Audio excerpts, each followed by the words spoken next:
Hello everyone, welcome to Lakshya force. This is practice set number 3।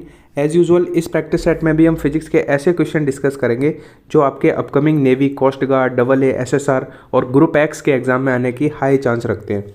First question है, एक capillary tube अर्थ से moon की surface पे ले जाई गई। ठीक है, एक केशनली को पृथ्वी से चंद्रमा की सतह पे ले जाया जाता है।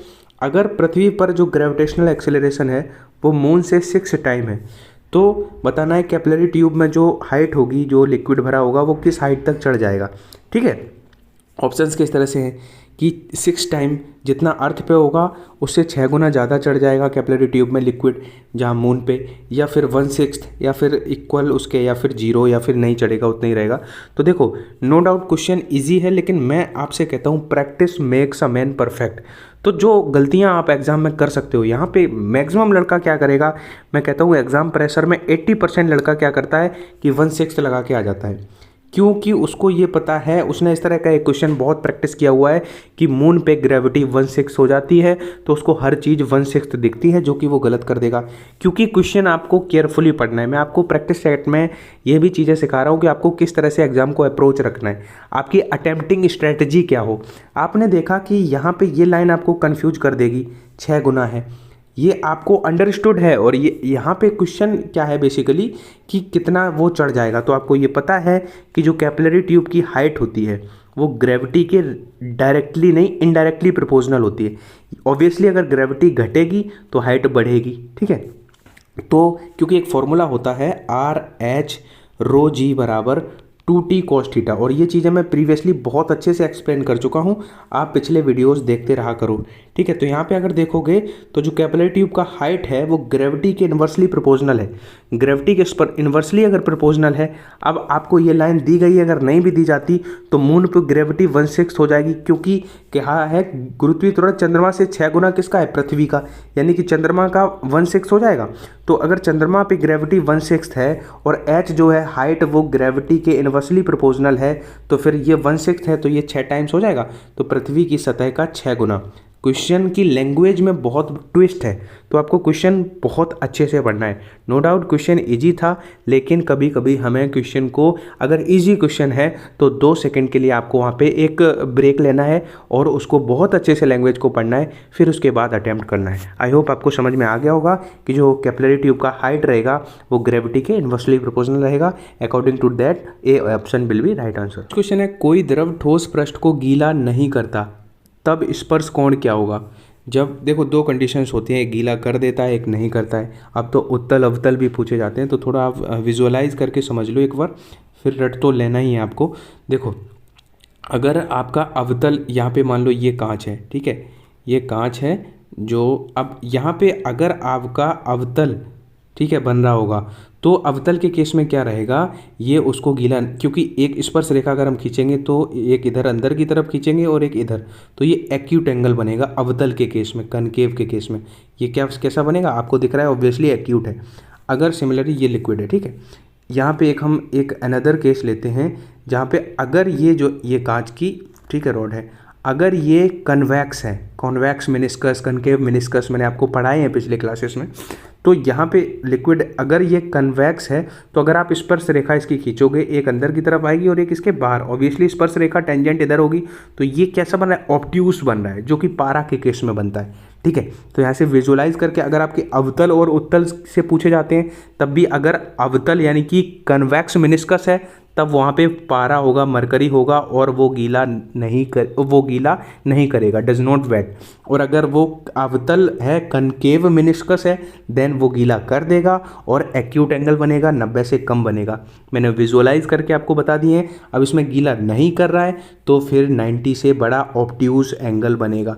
ठीक है, ये ऐसे भी लिख के आते हैं कई बार ऑप्शंस कि न्यून कोण, एक ऑप्शन होगा न्यून कोण, एक ऑप्शन होगा समकोण, एक होगा अधिक कोण, एक होगा 0, ऐसे कुछ भी होगा। तो न्यून कोण का मतलब होता है जो 90 से कम है। कैसा है, 90 से कम है, और 90 से अगर बड़ा है, 90 से बड़ा है, उसको अधिक कोण ऑब्ट्यूस एंगल कहते हैं। और इसमें क्या होगा, पारा, जनरली जो है पारा। तो यहाँ पे डी ऑप्शन यहाँ पे राइट आंसर हो जाएगा। अगर आप मॉक टेस्ट लगाने के लिए कोई प्लेटफॉर्म सर्च कर रहे हो तो इसी वीडियो के डिस्क्रिप्शन बॉक्स में परीक्षा एप्लीकेशन का लिंक दिया हुआ है, वहाँ पे आप मॉक टेस्ट लगा सकते हो। वहाँ पे डिफेंस सेक्शन में जाना, फिर जो भी आपका एग्ज़ाम है, अगर नेवी, SSR, AA, MR की प्रिपरेशन कर रहे हो तो वो, अगर कोस्ट गार्ड की प्रिपरेशन कर रहे हो या ग्रुप XY की प्रिपरेशन कर रहे हो, सारे एग्ज़ाम के आपको मॉक टेस्ट एक डिसेंट नॉमिनल प्राइस में आपको मिल जाएंगे। ठीक है, तो आप जाके चेक कर सकते हो। पहले क्या करना, आप जो एक फ्री वाला रहता है उसको लगाना। जब आप उसको लगाओगे, उसको सबमिट करोगे, तो इसका जो एल्गोरिथम है इस एप्लीकेशन का, वो इस तरह से है, जैसे ही आप सबमिट करोगे तो वो आपको बताएंगे कि कौन सा सेक्शन आपका वीक था, आपका मैथ वीक था कि GS वीक था कि फिजिक्स वीक था, और किस तरह से आपको आगे बढ़ना है, अप्रोच करना है। यानी कि एक आपका एक गाइडर की तरह आपका हमेशा साथ रहने वाला है। तो आप देख सकते हो वहाँ पे जाके। और हमारा रेफरल कोड अगर आप एडिशनली आप यूज़ करोगे, जब बाई करोगे अनु50 कैपिटल लेटर्स में, तो आपको 50% का एक्स्ट्रा डिस्काउंट मिल जाएगा। तो यू कैन चेक, अगर आप NDA की मतलब डिफेंस के किसी भी एग्जाम की प्रिपरेशन कर रहे हो तो आप जा सकते हो। और यहाँ पे इन लोगों का एक अभी ऑफर चल रहा है कि ऑल एग्ज़ाम का 1 पास जिसकी वैलिडिटी 3 मंथ है, तो इसका जो प्राइस दिखा रहा है 299। और इसमें भी अगर आप 50% और एक्स्ट्रा डिस्काउंट चाहते हो तो मेरा रेफरल कोड अनु50 लगा देना, और आप यहाँ पे जो है जाके चेक कर लेना। डिस्क्रिप्शन बॉक्स में उस एप्लीकेशन का लिंक है। परीक्षा क्वेश्चन है, टोटल इंटरनल रिफ्लेक्शन के लिए कौन सा स्टेटमेंट सही है। अब आप देख रहे हो कि जो लेटेस्ट पैटर्न है आपके एग्जाम का, चाहे आपका ग्रुप X का पेपर हो, AA, SSR का पेपर हो, तो यहाँ पे क्वेश्चन ऐसे ज़्यादा पूछे जा रहे हैं जिसमें कोई एक फिनोमिना है उस पर बेस्ड। जैसे यहाँ पे अगर आपने TIR बहुत अच्छे से पढ़ा है, टोटल इंटरनल रिफ्लेक्शन के लिए क्या क्या कंडीशंस हैं, तो फिर आप इस क्वेश्चन को कर पाओगे। अगर आप 4 साल पहले जाओगे तो सीधा साफ से पूछता था कि जो आपका मारीच का, रेगिस्तान में मारीच का है, वो किसका उदाहरण होता है। वैसे क्वेश्चन नॉर्मली जो उनके जो एग्जाम्पल होते हैं TIR के, वो पूछे जाते थे। लेकिन अभी ऐसे क्वेश्चन पूछे जाने लगे हैं जिनमें क्या है, 4 स्टेटमेंट दी जाएंगी, बताओ TIR के लिए क्या सही है। तो आपको याद रखना है, बहुत इंपॉर्टेंट फिनोमेना है। टोटल इंटरनल रिफ्लेक्शन के लिए कंडीशन है वो तभी पॉसिबल है जब लाइट जो है वो डेंसर मीडियम से रेयरर मीडियम में जाएगा, D से R में जाएगा। अब इसको ही अगर आप भूल जाते हो तो अल्फ़ाबेटिकल जो आपका A to Z में D पहले आता है और R बाद में आता है। R 18th प्लेस पे आता है, D 4th पे आता है। तो D पहले आता है तो मतलब पहले से बाद में। तो ऐसे अगर आप एक बना सकते हो, वैसे आप याद रख लो तो ज़्यादा अच्छा है। ये प्रकाश सघन माध्यम से विरल माध्यम में अगर गति करेगा तभी TIR पॉसिबल होगा। ठीक है, मैंने इस पे स्टार मार्क कर लेना। और हिंदी में लिखा हुआ है, लेकिन मैं इंग्लिश वालों को भी ऐसा नहीं होगा कि लैंग्वेज की वजह से उनको समझ में नहीं आया। पहले उनकी बात कर लेते हैं। एक एल्यूमिनियम का स्फीयर है, उसको वाटर में इमर्स किया गया, डिप किया गया, तो निम्न में से कौन सा स्टेटमेंट सही है। ठीक है, उत्प्लावकता दिक्कत कर सकती है इंग्लिश मीडियम को, वॉयंसी आपने पढ़ी हुई है, वही पूछ रहा है। अब बहुत इंपॉर्टेंट कॉन्सेप्ट यहाँ से आपको पता है, ये बात हर बच्चे को पता होगी, लेकिन फिर भी अटेम्प्ट नहीं कर पाएंगे बहुत सारे बच्चे। मेरी कोशिश भी है, मैं आपको इतनी प्रैक्टिस करा दूंगा, बस आप लोग मेरा साथ देते रहो कि कोई क्वेश्चन आपको जितना पास करने के लिए कट ऑफ क्लियर करना है ना, उससे आप एवव क्वेश्चन करोगे और सिर्फ इन सेशंस की प्रैक्टिस करके करोगे, और डेटा भी आपको चेंज नहीं मिलेगा कुछ न्यूमेरिकल को छोड़ के। ठीक है, अब बॉयंसी बतानी। अब यहाँ पे हमें एक एल्यूमिनियम स्फीयर को डिप किया गया जल में, तो कौन सा स्टेटमेंट सही है। सब में आप देख रहे हो बॉयंसी की बात करी गई है, उत्प्लावकता की बात करी गई है। अब देखो, जो बॉयंसी फोर्स होता है वो होता है, मैं मान लेता हूँ V उसका वॉल्यूम है, एल्यूमिनियम का जो स्फीयर है, V rho G। ठीक है, तो यहाँ से हम देखेंगे कि जो बॉयंसी फोर्स है, उत्प्लावक बल, जो उत्प्लावकता जिसको यहाँ पे कहा गया है, वो डायरेक्टली प्रोपोर्शनल है डेंसिटी ऑफ लिक्विड। ठीक है, अब डेंसिटी ऑफ लिक्विड यहाँ पे क्या है, वाटर। अब वाटर का एक बहुत अच्छा केस होता है 4 डिग्री वाला, जो कि एयरफोर्स में हर साल पूछा जाता है। 4 डिग्री सेंटीग्रेड पे वाटर का डेंसिटी मैक्सिमम होता है, वाटर का घनत्व वॉल्यूम मिनिमम होता है, डेंसिटी मैक्सिमम होता है। यानी कि डेंसिटी जो है वो आपका रो है, जो वो 0 डिग्री के कंपेयर में 4 डिग्री पे ज़्यादा होगा, और अगर 4 डिग्री पे डेंसिटी ज़्यादा होगा तो बायोंसी फोर्स भी 4 डिग्री पे ज़्यादा होगा। अब आप ऑप्शन के अकॉर्डिंग देख सकते हो, 0 पे कम होगा, 4 पे ज़्यादा होगा। अब मैंने आपको समझा दिया, क्वेश्चन में कुछ नहीं था। अब ये जो अब पहले इसका अकॉर्डिंगली आंसर देख लेते हैं। 0 डिग्री पे जल में उत्प्लावकता 4 डिग्री पर जल में कम होगी, ऑब्वियसली कम होगी, ए ऑप्शन, क्योंकि 4 डिग्री पे डेंसिटी ज़्यादा होता है, वायुंशी फोर्स होता है वी रो जी, रो का मतलब डेंसिटी, तो डेंसिटी ज़्यादा तो 4 डिग्री पे वायुंशी फोर्स भी ज़्यादा और प्लावकता भी ज़्यादा। ठीक है, अब यहाँ पे मैंने आपको 4 डिग्री का जो सीन बताया है, वहाँ से एक जो मैंने प्रैक्टिस सेट नंबर 2 था उसमें भी एक क्वेश्चन था। तो वाटर की एक अनयूजुअल प्रॉपर्टी होती है कि 0 से 4 तक उसका वॉल्यूम जो है वो डिक्रीज होता है, और 4 के बाद फिर एज यूजुअल जैसे लिक्विड में होता है कि अगर हम टेम्परेचर बढ़ाएंगे तो वॉल्यूम बढ़ेगा, तो वो फिर बाद में होता है।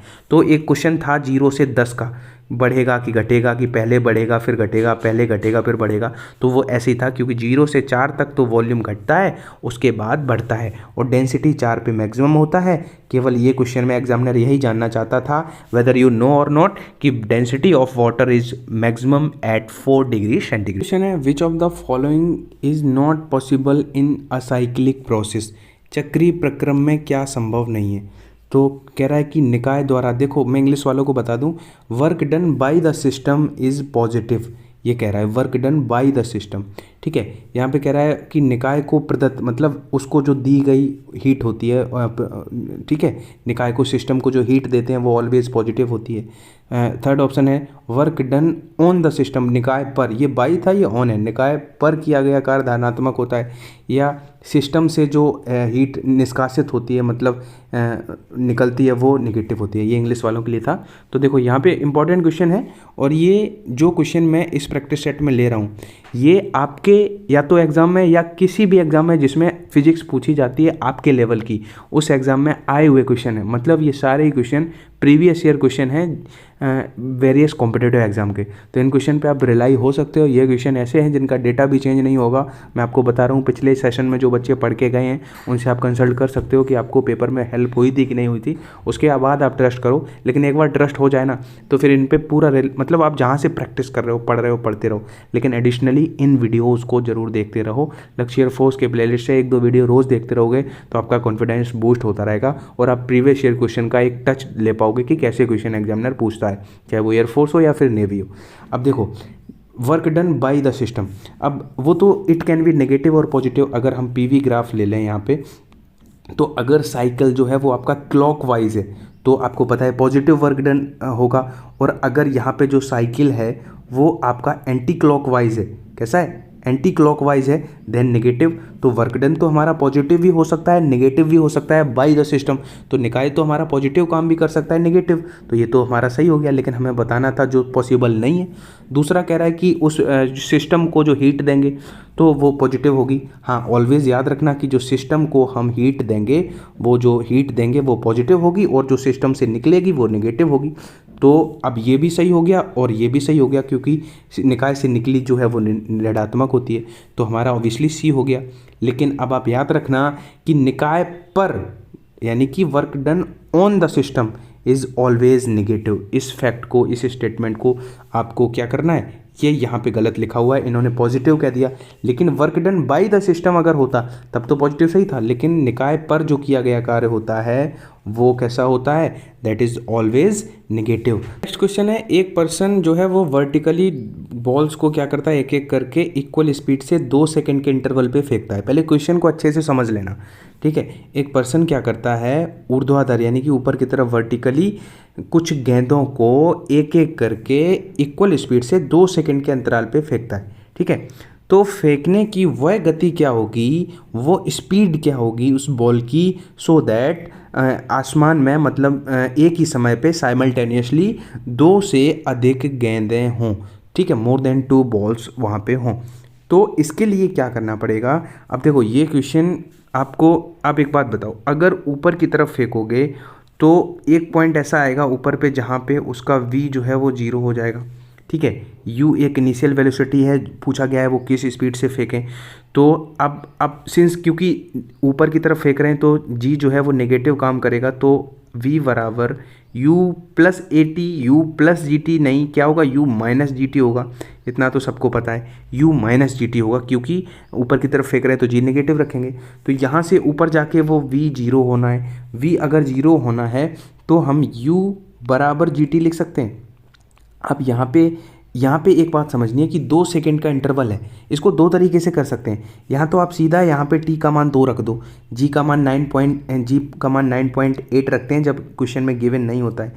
तो 9 में जब 2 का मल्टीप्लाई करेंगे तो हमारा 19.6 आएगा, यानी कि 19.6 मीटर पर सेकंड वो वेलोसिटी आएगी जब इंटरवल, ध्यान से समझना, जब टाइम ऑफ फ्लाइट जो है वो 2 सेकंड रहेगा। लेकिन 2 सेकंड रहेगा तो फिर क्या हो जाएगा कि वो ज़मीन को टच कर जाएगी, उसके बाद जो है वो दूसरी फेंकेंगे तो फिर ये 3 बॉल का सिस्टम बन ही नहीं पाएगा। लेकिन अगर हम इस वेलोसिटी से ज़्यादा फेंकेंगे तो टाइम ऑफ जो है वो 2 से ज़्यादा हो जाएगा, एंड इस केस में जो है वो साइमल्टेनियसली पॉसिबल होगा कि मोर देन 2 बॉल्स एयर में हों। तो यहाँ पे इससे जो है इस चाल से तो पॉसिबल नहीं है, क्योंकि यहाँ पे वो टच कर जाएगा अर्थ को, तो ये गलत हो गया। तो इससे कम तो पॉसिबल ही नहीं है, तो ये तो ख़त्म कर दो। तो 19.6 मीटर पर सेकेंड से मोर देन अगर होगी वेलोसिटी तभी ये पॉसिबल है। तो यहाँ पे बी ऑप्शन यहाँ पे राइट आंसर होगी।